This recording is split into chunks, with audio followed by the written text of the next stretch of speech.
ನೋಡಿ, ನಾನೊಂದು ಸಭೆ ಕರೆದಿದ್ದೇನೆ. ಸಭೆ ಮಾಡಿ ತಮಗೆ ಮಾಹಿತಿ ಕೊಡ್ತೇನೆ. ಅಲ್ಲ, ಈಗಿರೋ ಪ್ರಕಾರ ಮಾಲಿನ್ಯ ನಿಯಂತ್ರಣ ಮಂಡಳಿಯಲ್ಲಿ ಅಧಿಕಾರಿಗಳು ಬೇಜವಾಬ್ದಾರಿಯಿಂದ ವರ್ತಿಸುತ್ತಿದ್ದಾರೆ ಅಂತ ಅವ್ರದ್ದು ಆರೋಪ. ಆಮೇಲೆ ಅಲ್ಲಿ ಭ್ರಷ್ಟಾಚಾರ ಇದೆ, ತಮಿಳುನಾಡಿನ ಕಂಪ್ನಿಗಳಾದರೆ ದುಡ್ಡು ಕೊಡ್ತಾರೆ, ನಾವು ಕೊಡಲ್ಲ ಅನ್ನೋ ಕಾರಣಕ್ಕೆ ಹಿಂಗೆ ಮಾಡ್ತಿದ್ದಾರೆ. ನೋಡಿ, ಮಾನ್ಯ ಯತ್ನಾಳ್ರವರು ಈಗೇನು ಧರಣಿ ಮಾಡ್ತಾ ಇದ್ದಾರೆ ಅನ್ನುವಂಥ ಒಂದು ಮಾಹಿತಿ ನಮ್ಮ ಅಧಿಕಾರಿಗಳು ನನಗೆ ಕೊಟ್ಟಿದ್ದಾರೆ. ಇವತ್ತು ನನಗೆ ಬಂದಂಥ ವರದಿಗಳ ಪ್ರಕಾರ ಅವರು ಒಂದು ಕೈಗಾರಿಕೆ ನಡೆಸ್ತಾ ಇದ್ದಾರೆ. ಆ ಕೈಗಾರಿಕೆಗೆ ಎನ್ವೈರ್ನ್ಮೆಂಟ್ ಕ್ಲಿಯರೆನ್ಸ್ ತಗೋಬೇಕಾಗಿತ್ತು.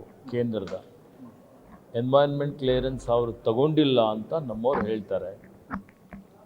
ಎನ್ವೈರ್ನ್ಮೆಂಟ್ ಕ್ಲಿಯರೆನ್ಸ್ ತಗೊಳ್ಳದೆ ಕೈಗಾರಿಕೆ ಪ್ರಾರಂಭ ಮಾಡಿದ ಕಾರಣ ಕೇಂದ್ರದ ಮಾಲಿನ್ಯ ಮಂಡಳಿಯವರು ಅವನ ಮೇಲೆ 1,58,00,000 ರೂಪಾಯಿ ಫೈನ್ ಹಾಕಿದೆ ಅಂತ ಮಾಹಿತಿ.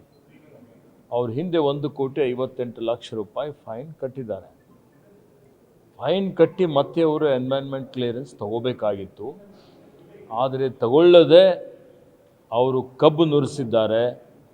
ಮತ್ತು ಎರಡನೇ ಸಲ ಕಾಯ್ದೆ ಉಲ್ಲಂಘನೆ ಮಾಡಿದ್ದಾರೆ. ಈ ಕಾಯ್ದೆ ಉಲ್ಲಂಘನೆ ಮಾಡಿದಂಥದ್ದು ಕೇಂದ್ರದ ಒಂದೇನು ಪೊಲ್ಯೂಷನ್ ಬೋರ್ಡ್ ಇದೆ, ಅವರಿಗೂ ಮಾಹಿತಿ ಇದೆ. ಮೀನ್ವೈಲ್ ನನಗೆ ಮಾಹಿತಿ ಬಂದ ಪ್ರಕಾರ ಯತ್ನಾಳ್ರವರು ರಾಜ್ಯ ಉಚ್ಚ ನ್ಯಾಯಾಲಯದಲ್ಲಿ ಒಂದು ಅರ್ಜಿ ಹಾಕಿದ್ರು ಅಂತ ಅನಿಸುತ್ತೆ. ಅದರಲ್ಲಿ ಅವರಿಗೆ ಇವತ್ತು ನೀವು ಡೀಮ್ಡ್ ಅಂತೇಳಿ ಹೇಳಿ ಪರವಾನಗಿ ಕೊಡಬೇಕು ಅನ್ನುವಂಥ ಆದೇಶ ಆಗಿದೆ ಅನ್ನುವಂಥ ಒಂದು ಮಾಹಿತಿ ಇವತ್ತು ಇದೆ, ಕೊಡ್ತಾ ಇದ್ದಾರೆ.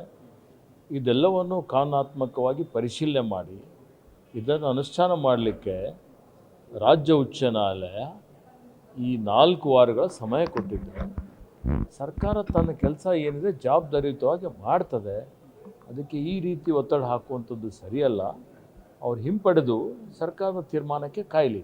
ಸರ್, ಯಾಕೆ ಇವತ್ತೇ ಪ್ರಾರಂಭ ಮಾಡ್ಬೇಕಂತಂದು ಹೇಳಿ ಯಾಕೆ ಅಷ್ಟು ಒತ್ತಡ ಆಗ್ತಾ ಇದೆ? ಅವರಿಗೆ ಕೇಳಬೇಕು ನಾವು. ಅವ್ರು ಯಾಕೆ ಒತ್ತಡ ಹಾಕ್ತಾ ಇದ್ದಾರೆ ನನಗೆ ಗೊತ್ತಿಲ್ಲ.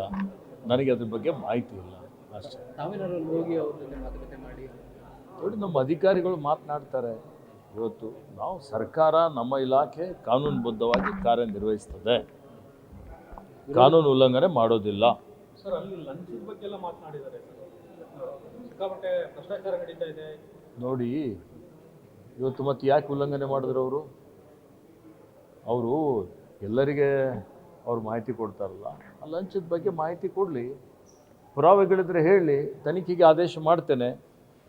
ಇವತ್ತು ತನಕ ವರದಿ ಪ್ರಕಾರ ಕ್ರಮವನ್ನು ಕೈಗೊಳ್ತೀವಿ. ನಾವೇನು ಇಲ್ಲಿ ಯಾವುದೇ ರಾಜಕೀಯ ಇಲ್ಲ, ಯಾವುದೇ ದ್ವೇಷದ ರಾಜಕಾರಣ ಇಲ್ಲ, ಸೇಡಿನ ರಾಜಕಾರಣ ಇಲ್ಲ.